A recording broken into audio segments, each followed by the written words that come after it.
Now, how to tell when a season is changing? There are indicators. There are things that will indicate to you that a particular season is changing, and so that you can accordingly relocate, realign. You begin to even seek new associations and even to embrace the wave of change that is coming. Like when people are surging in the sea, they usually do that through timing the next surging wave. And then after the wave has surged and propelled them forward, before that particular wave starts to ebb or to go down, they then locate another wave that is surging before the previous wave has finally ebbed. The wave is going down and has no energy. It is reducing in strength and capacity. And so once the season has begun to decline and a new one is emerging, these servers know how to manage that and to maneuver through the sea, and that's how they are able to move. That's how seasons move. We have two words. We have chronos, which simply means mere passage of time, and then we have kairos. Kairos are the opportunities that must be exploited within the chronos. If you do not discern the kairos within the chronos, if you are 30 years today, next year you continue to be 31, next year 32. And as we come to the end of 2025 and now entering into 2026, it is important to understand 2025 was just a package of 12 months. That was chronos. But within those 12 months, there were certain opportunities that were availed to us in the name of kairos, and which we needed to unpackage and make use of them.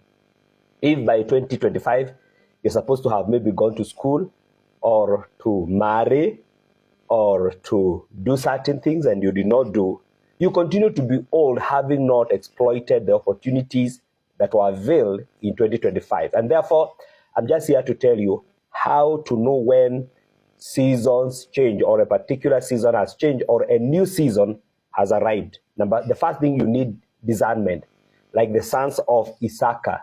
The sons of Issachar, they had the understanding. And this is 1 Chronicles chapter 12, verse 32. And the sons of Issachar who had the understanding of the times. One, they had the understanding of the times, and not only understanding, and also to know what Israel ought to do. So those people operated in both dimensions, what we refer to as prophetic and apostolic.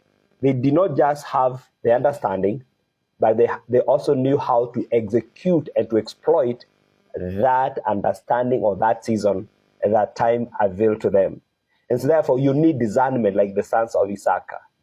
Philippians chapter 2 verse 13 says, it is God who works in us both to will and to do. So God influences, God aligns or realigns our will with his will. And so that once our will is aligned with his will and we are doing his will, God will give us the executive capability. He will give us the willpower and also the ability to execute. So the most important thing is just to allow God to work in us, both to will and also to do. Now, discernment is key. If you have to really know that a season has changed or there is a new season that is coming. Now, another thing or indicator that will help you to discern when what you have no longer works and you are experiencing a lot of struggles in the ministry, or even as a manager or as a business person. So you need new management practices, you need to retool. When what you already know or have is no longer working, you're not on the cutting edge, you're struggling. And so even in the ministry, there is a lot of struggle. Number 3, when there is no freshness in the ministry of the word, you are lacking freshness in the ministry of the word. When you read the Bible, you're not accessing new layers of revelation. This can also apply to managers out there.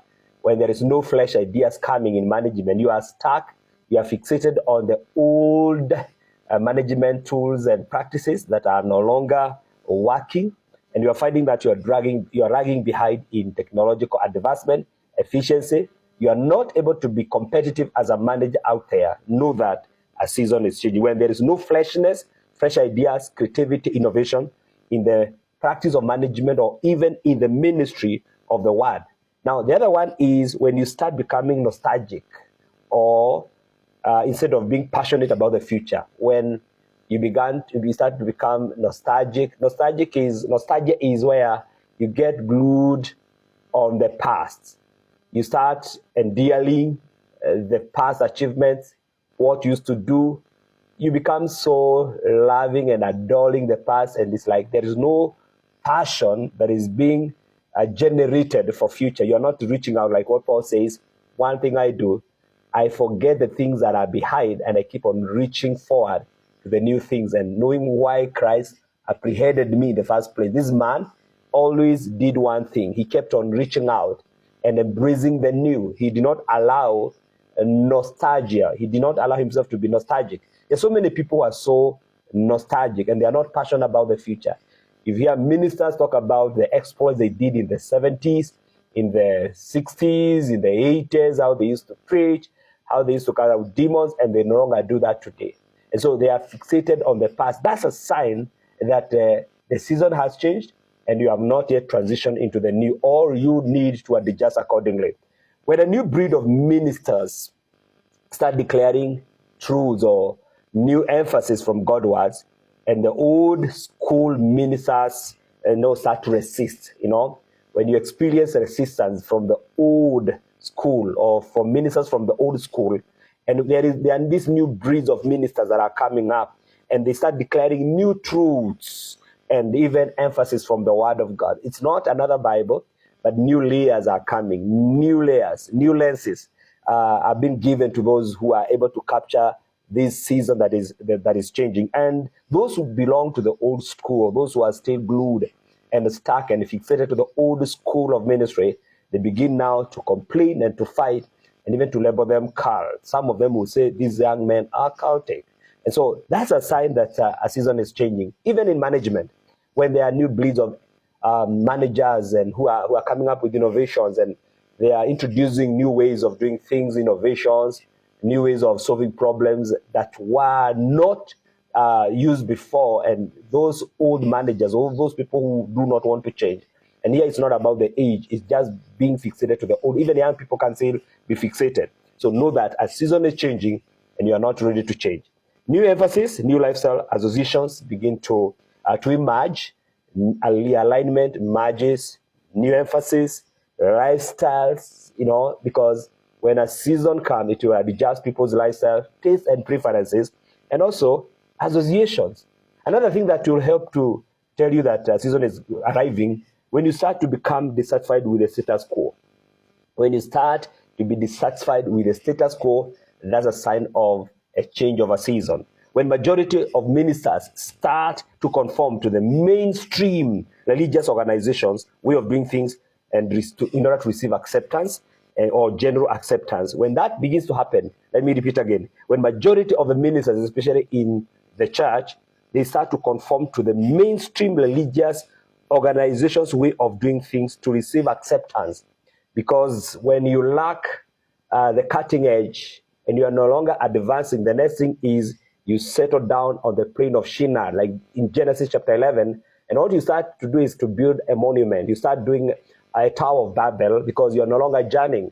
The future is not calling you. So what you do is that for you to be relevant, and because you are feeling that spiritual ineptness, you feel that the glory is departing or has departed, for you now to receive acceptance, you begin now to conform instead of transforming. Paul says in Romans 12, do not be conformed to these patterns, but instead be ye transformed through the renewing of your mind, that you may understand the perfect and the good will of God. So when majority of ministers, and we have seen and witnessed in the church today, they begin to conform instead of reaching out and transforming to the mainstream religious organizations' way of doing things in order to receive acceptance. And this is very rampant.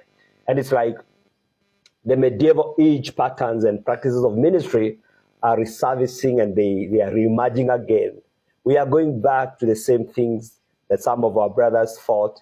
They lived as destitutes, they fought battles, they died for this in order to release this frequency in the earth. And today, when we have begun to see conformity instead of transformation among many ministers in order to receive general acceptance, something is not right. The season is changing. This is Motoa from Grace Impact Center, Kenyatta.